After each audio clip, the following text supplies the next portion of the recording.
Hey, this is your editor Reijo here. Almost forgot to mention that I will be also doing another 8.3 Assassinhood giveaway, so be sure to like the video and comment your IGN to enter it. And I hope you enjoy the video. Back at it again with the silver making methods. In my opinion, this is going to be the best video I've made yet. The reason behind it is going to be the most simplistic yet. And also you can make multiple millions while doing this. But be careful because, as you will see, I ran into a few problems doing so. But watch the video to the end to just understand how much money you can make with this. And also if you viewed my last video, you will also know that I'm going to give away an 8.3 Assassinhood in this video. So let's see who the fuck won it.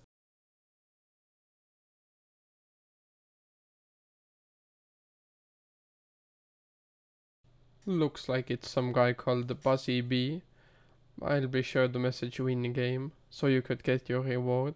You're probably a great guy, just took all the silver away from the guys that have to run blue zones like Swole Benji told them to. Now let's get into the method that could possibly make you more silver than crafting 8.3s with focus. I tried to start the video, but in this clip you can actually see how famous I am. There's a guy messaging me saying that he will subscribe to my YouTube channel for 1 million silver, but little does he know I don't even have 1 million silver after this video.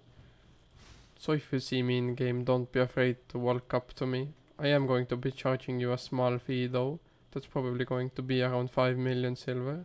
Now, the main topic of this video, for you to earn silver, it's going to be begging. You heard me right. You're gonna go to the bank and beg for silver. Don't worry, I did around 1 hour of experimenting just to see how much silver you would get. But to maximize our profits, we have to go pro. So first of all, I went to Fort Sterling. The reason behind that is that Fort Sterling hosts the richest people in Albion online, all the biggest guilds, all the richest transporters, all the richest crafters. But after coming to the right spot, you also need a certain set of skills. For example, you need to go with the armor you have lowest spec in, so people will think you are actually a noob. So as you can see, I took the shittiest gear I could find. And we're going to be turning all the silver we just spent around into millions or even billions of silver. You also do need to keep in mind that the gear has to be tier 4 flat or tier 4.1. You do have to give off the persona of a noob, so act like you don't know anything about the game and just ask for silver in creative ways. And another tip is take off all your skins and put on the shittiest looking skins you own. Now as you can see, my first method was just asking for money. And after a few seconds of waiting, you can see me actually receive my first silver.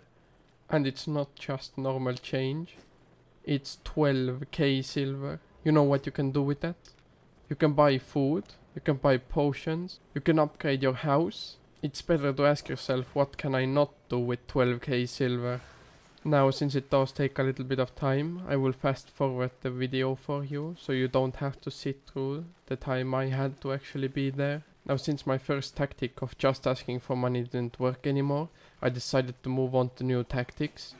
So now I try to play a poor human that can't actually feed his family. This is basically playing with the people's emotions, making them feel sorry for me, and possibly donating me the money I need to feed my children. As you can see, I said please too many times in a row right now. And it seems like some kind of moderator thought that it seems appropriate to actually warn me for it, ruining my straight record in the game. It's kind of weird to me that all the scammers in the game are actually role-playing being scammers, and they don't get punished in any kind of way. And when I say please 4 times in a row, I get warned for actually spamming. That's suspicious. And actually when I saw the mod warn me for spamming, I knew what I had to do. I quickly ran to the market to actually sell all my items, and then I quickly sprinted to Bridgewatch Bank because I know that's gonna be the safest option, because Bridgewatch is the second richest city. Now as I went to the travel planner, I realized that all my gear would cost me money to actually bring over, racking in a huge bill of 19,000 silver. I doubted if I should do this or run the whole map to Bridgewatch, but this is a risk I need to take.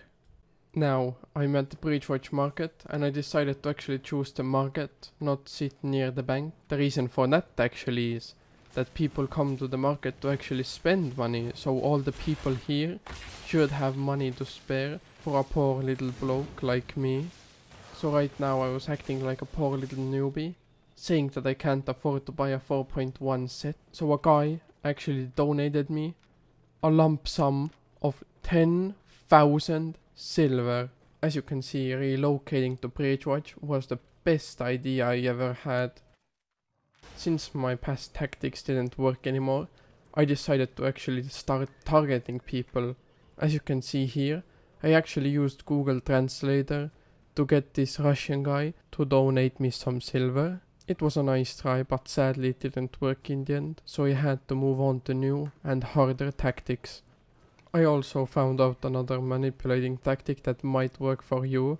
I went to the same guy again, to the Russian guy, because I now found out he could indeed speak in game, so I tried to get his sympathy to donate to me, but since that didn't work as well, I had to start targeting new people. I was starting to run out of ideas, since calling people master and degrading myself didn't even work.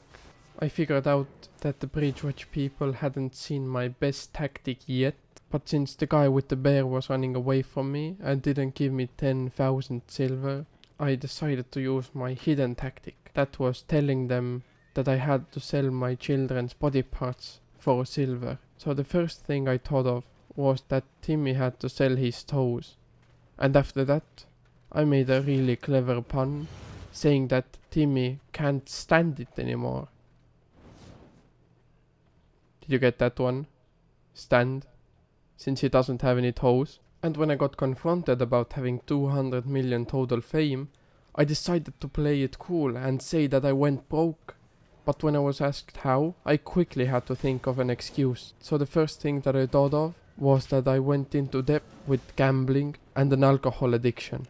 This should be a fine answer to his questions. But since he didn't answer, I thought that he might have found out that I have enough silver for a 4.1 set. But by the looks of it, he actually praised me, saying that losing all my silver to alcohol and gambling isn't actually an addiction, it's dedication. It's not an addiction if you keep on winning at the end. So after that wholesome interaction, he said that he actually had silver left over. I was really excited about this information, and as I found out, he actually had one whole silver piece.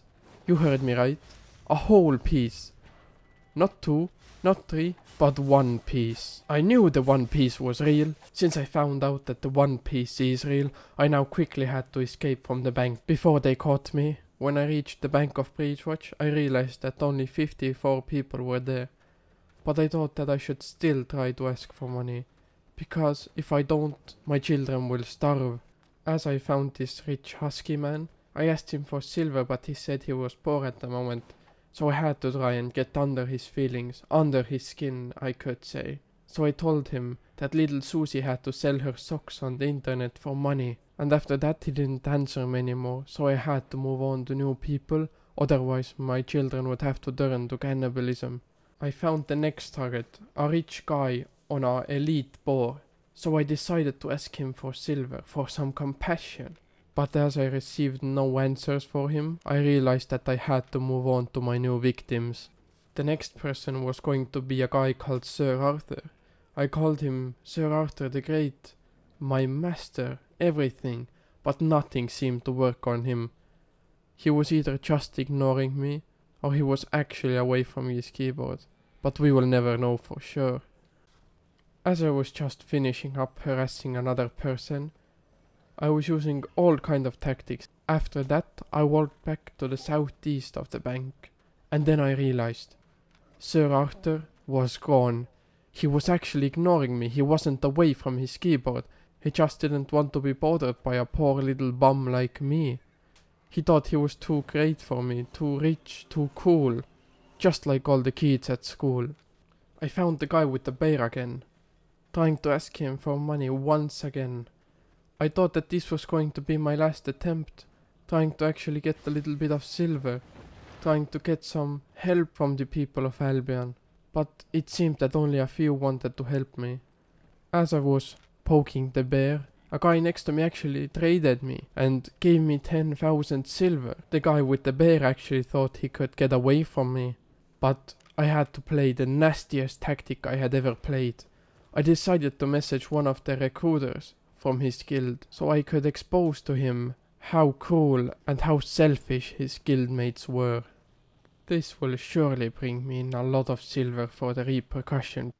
And the guy that just gave me 10,000 silver, the newbie, just traded me again for another 10,000 silver. So for now I have completed my goal. I have earned a total of 30,001 silver in Bridgewatch. And of course I had to reward the guy that gave me 20,000 silver. I couldn't just take this guy's money and run off with it, so I gave him 100,000 silver. I know, it's a lot of silver. You don't have to praise me. So I will remind you that my guild modifiers is still recording. The link will be in the description. And lastly, if you enjoyed the content, be sure to subscribe, like the video.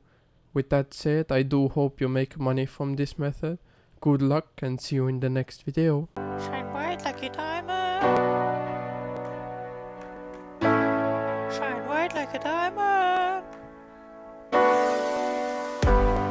Fine light in the beautiful sea. I chose to be happy. You and I, we're like diamonds in the sky. You're a shooting star, I see, a vision of ecstasy. When you hold me, I'm alive. We're like diamonds in the sky.